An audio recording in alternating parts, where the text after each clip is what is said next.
some journeys are more than just miles traveled. They're homecoming of the heart. So I went to Aruba, and after 33 years, I met my cousin, and after 45 years, I found my uncle.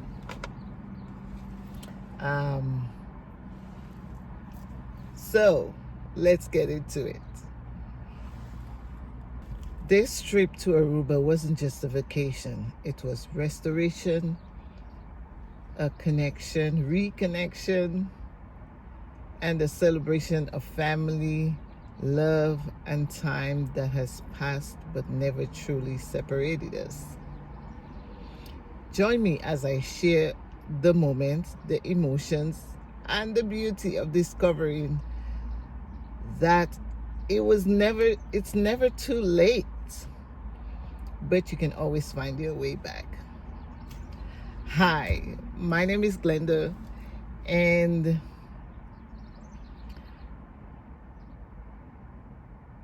is so amazing to share my story with you.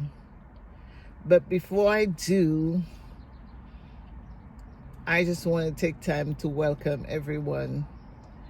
If you're new, welcome. If you're returning, welcome.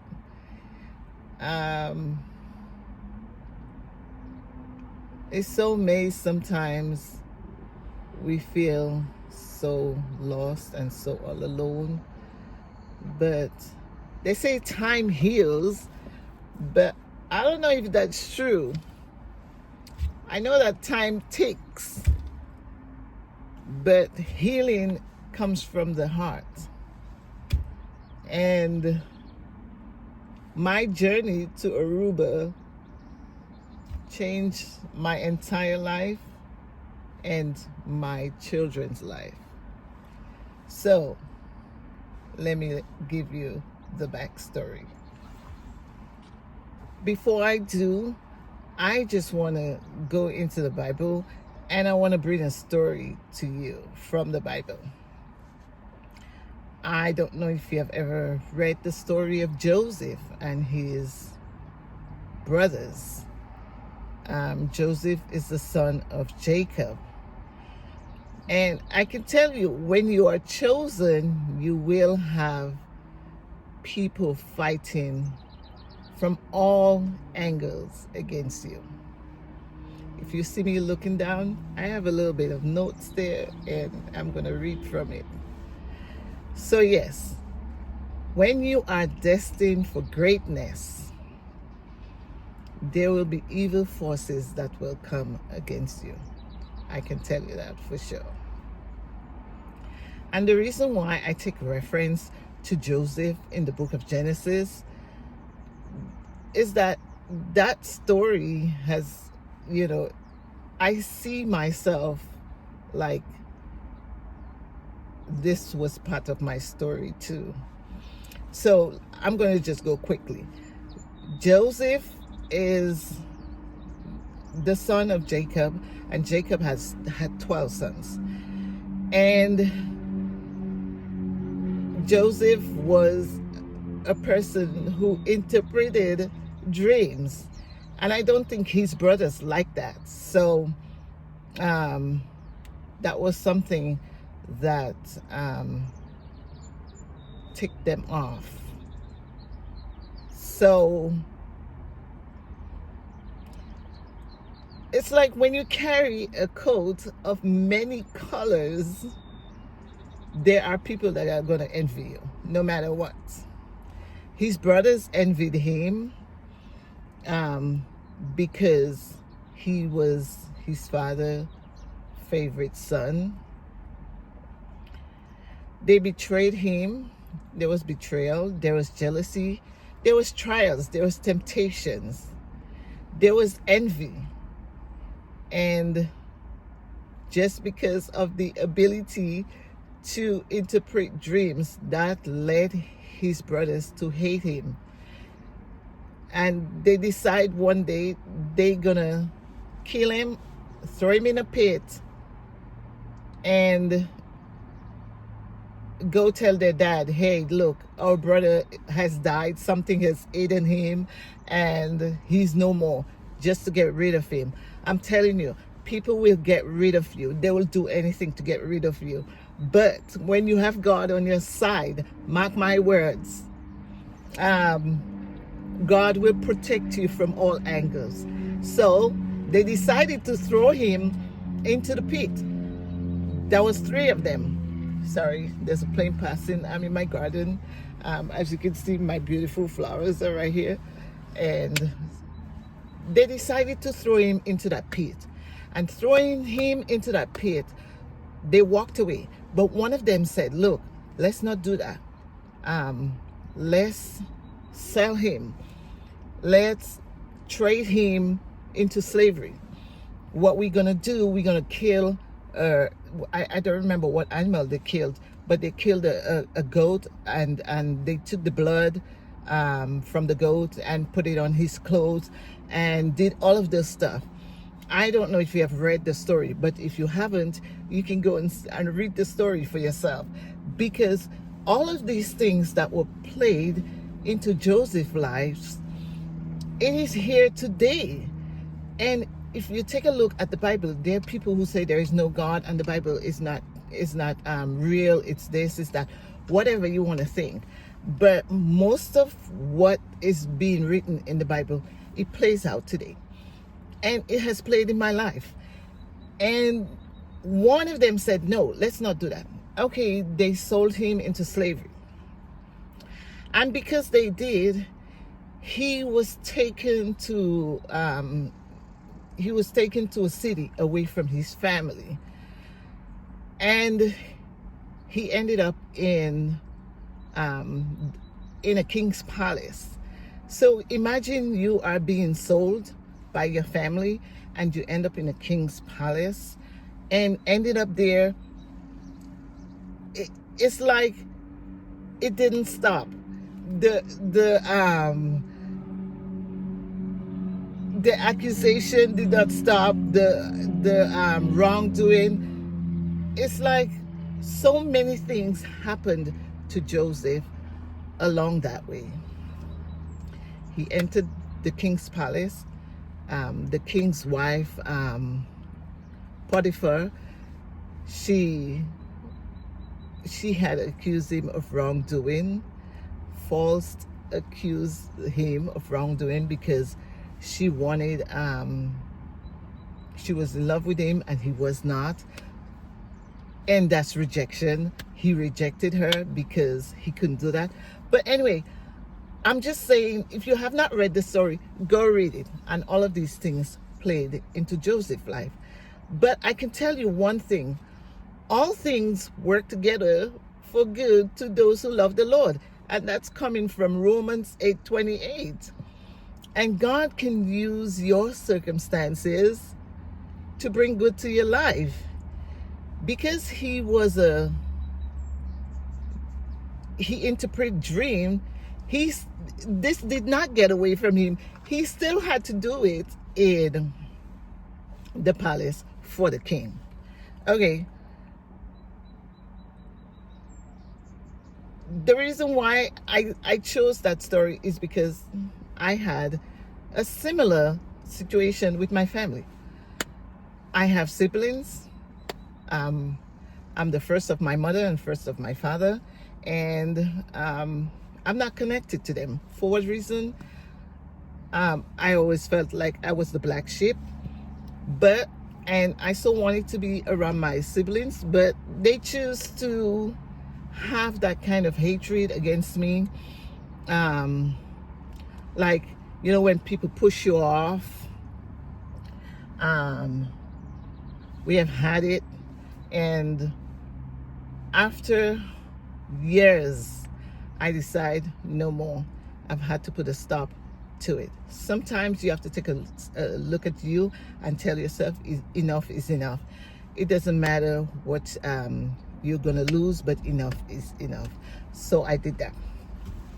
And the reason why I want to go into that story is because I have learned that people will be people, and you cannot spend all your life worrying about people. You cannot spend all your life like wasting time just trying to want people to love you. If people love you, they do. If they don't want to love you, move on. And I've moved on. And I have my 3 girls with me.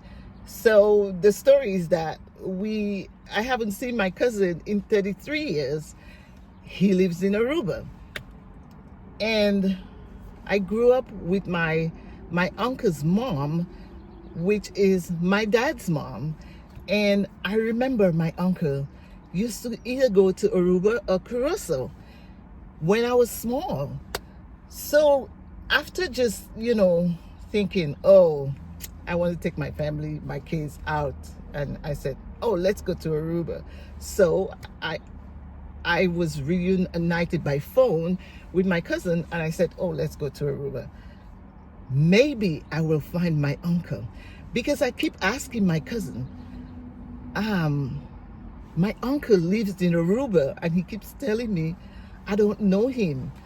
I said, you've never, and I think maybe he's right. He's never known my uncle because he's been there for years. He knew my dad. I'm getting hot. He knew my dad. He said he knows my dad, but he doesn't know my uncle. Anyway, we decided to go for spring break. We got there. We met up with him at the airport. It was like, wow, I'm reunited with my cousin after 33 years. We did day 1 and we did day 2, day 3. But there was something in me that told me, that was just nagging at me, my uncle is here. Anyway, the first day he took us to meet one of his cousins, and the guy worked in town. Okay, we met him. The second day, we met his mom. That's his cousin's mom. And we talked, and there was nothing. To me, it wasn't the time for me to say my uncle is here. But day number 3, he took us to meet his cousin's grandmother, which that lady has 1 child, and her child have 1 son. So it's like, it's the 3 of them connected. We went, I'm just running through the story. We went to the lady's house, we met her, we sat there for half an hour. We were just talking about life, and they were telling me, she was telling me about, she called my grandmother, which is my mother's mother, auntie, and I'm like, I don't know, I've never, I don't know you, because she's so much older. Anyway, whilst we were there talking, something in me, deep down in me, said, you need to say that you have an uncle who lives here. And I'm thinking, is this the right time? You have to be patient. You have to wait on God.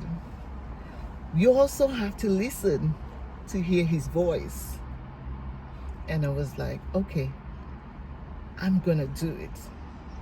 And I said to the lady, I think I have an uncle here, but I'm not sure if he's in Aruba or Curacao. She says, what's his name? I told her his name.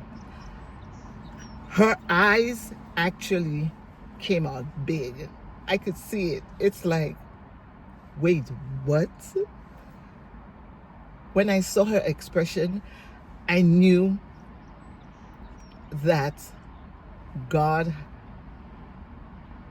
had just revealed something is going to happen. And I'm thinking, Aruba is so small yet so big. How can I find my uncle here? She said, he's your uncle? I went to school with him. Wait, what?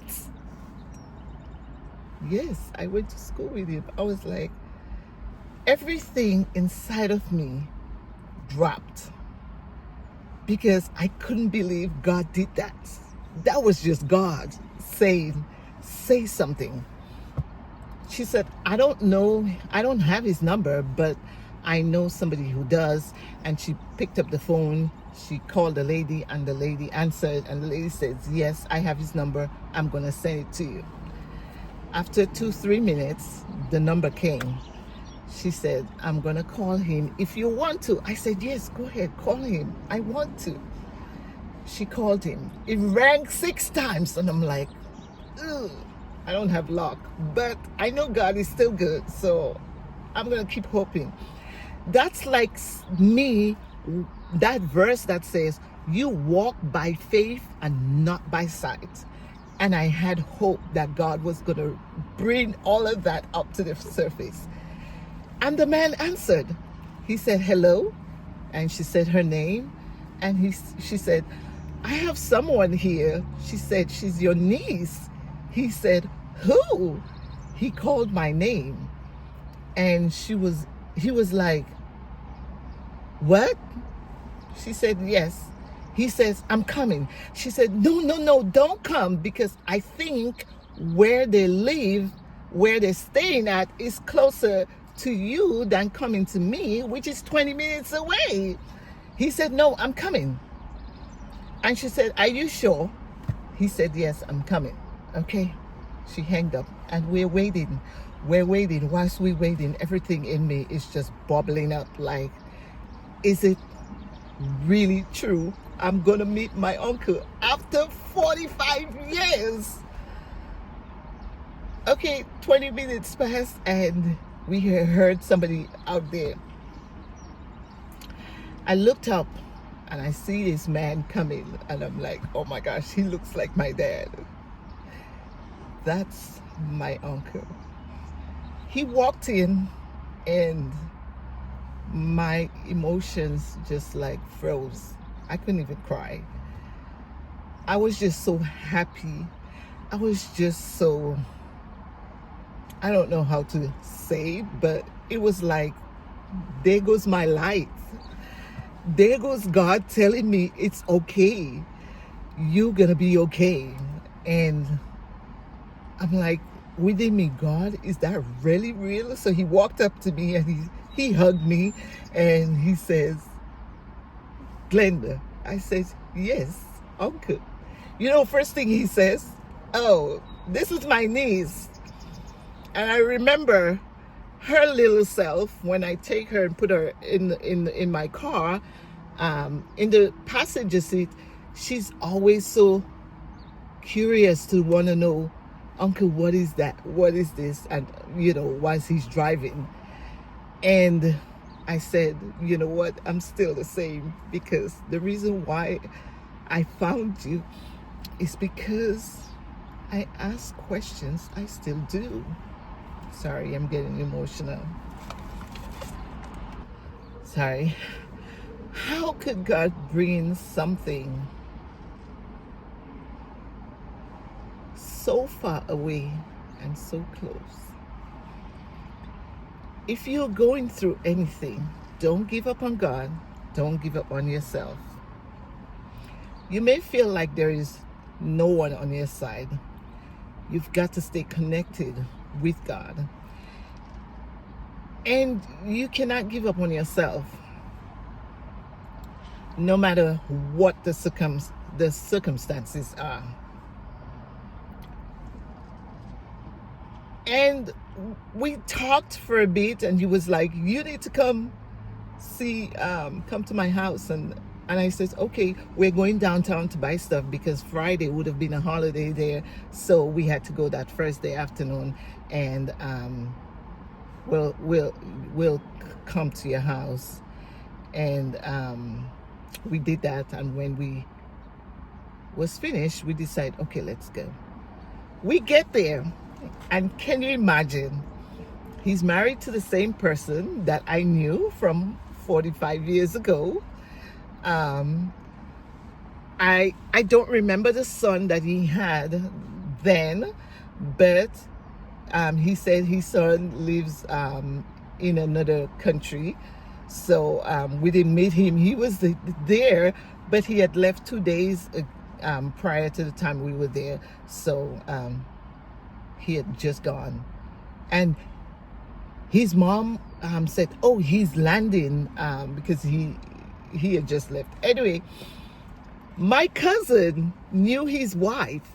He didn't know her name. So when I was telling him my uncle lives there, he says, I don't know him.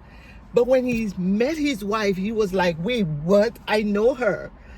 Because when they worked together, they were connected somehow. She worked somewhere, and you know, sometimes people work in the same area, and they meet one another, they say hi, and there are times you just don't know their name, but you talk to them every day. He talked to her. He was like, I know her. I'm like, you know her, but you didn't know him. So that was it. After 45 years, I finally found my uncle in Aruba.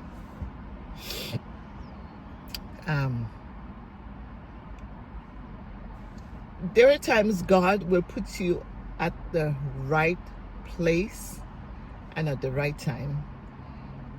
And you don't have to rush it. It will happen. I'm a firm believer of that. I'm a living testimony of walking into a right place at the right time. And I found a light. I found a family member that I can call uncle. I'm not so close to my dad. I haven't talked to him in so many years. But my kids were just so amazed to see that, wait, what? Yes, I found my uncle. And I just wrote something there. If you have lost time, you have lost relationship, you have lost things, you have lost like hope, don't give up. Don't give up. The grace that restores, it will find you. In Jesus' name, I know it will find you. God can give you twice more than you ever had. And he can give you the Job's anointing. In Job, he gave him twice more than he ever had. And the grace to restore, I'll say it again to you, again and again and again, don't give up. I pray that it rests on you. For anyone who does not believe the grace called favor, I'm telling you, God favored me when I went to Aruba. That is the best part of my trip. Everything else was like, we were so excited. My kids were excited. We were excited. And everything else was like, woo, we have to come back. But now we really do have a reason we can go back. And to tell you, I met my uncle, I met his wife, I met his kids, I met his grandkids, and we met his great-grandkids. I met my cousin's kids, his friends. It's like, wait, we have family in another part of the world, and that is so amazing. This is my story. Don't give up. Trust God. Trust your instincts. Listen for the voice of God. He will guide you. He will never let you to slumber or to knock your stone on the knock your foot on the stone. Sorry.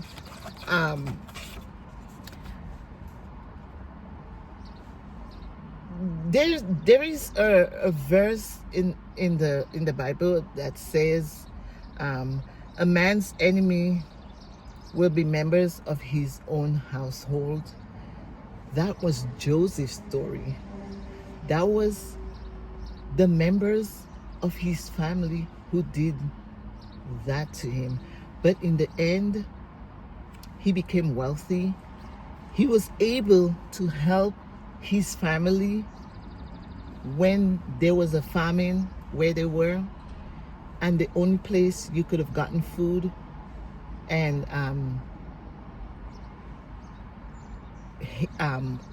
what was it? Was it food or whatever they had? The only place they could have gotten that was there, and they had to travel miles and miles to go there. And when they went there, he recognized that these people, these boys, were his brothers, and he was able to help them. Do not give up hope. No matter what your family has done or do or they are doing, just leave it to God. He takes care of the people who hurts us. I mean, I've left them in his hands, and now I don't have to worry about what they do or what they don't do, because I found another part of me, and it's far away in another country, and that makes me so happy, because guess what? Within a week, I've got families, I made friends, and no matter what people say or do or try to do to you, God can turn your situation around and turn it into good. And I can jump up today and tell my kids, let's go to Aruba, and they will gladly go, because they had so much fun. Even my grandkids, they were crying on the way back. It's like nobody wanted to leave, but now we have a reason to go back. Do not give up on yourself. God did not give up on you. Do not give up on yourself. No matter who gives up on you, don't give up on yourself. That's my story.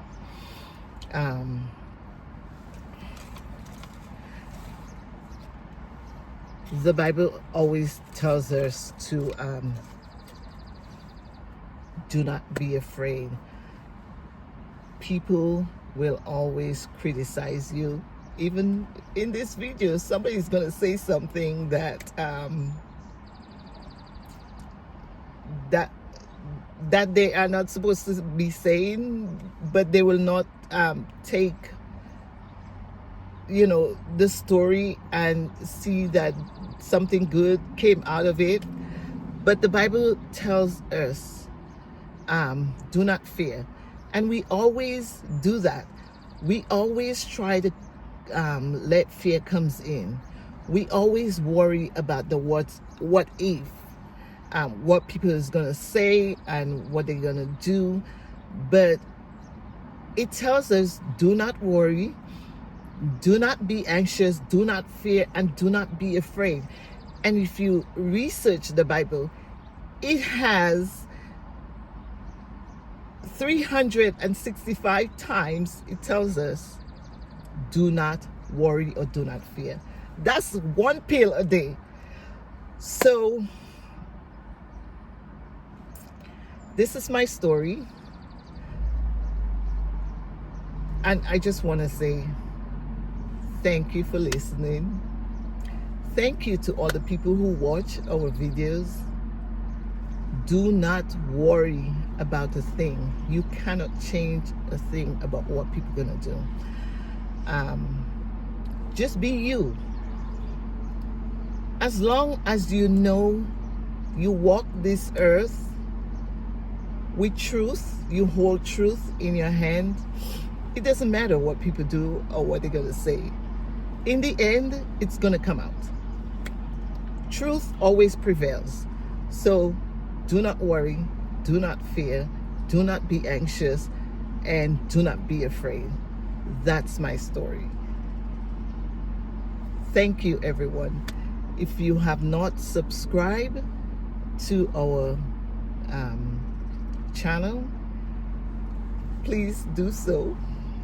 like, share, comment, and let me know what you think about this story.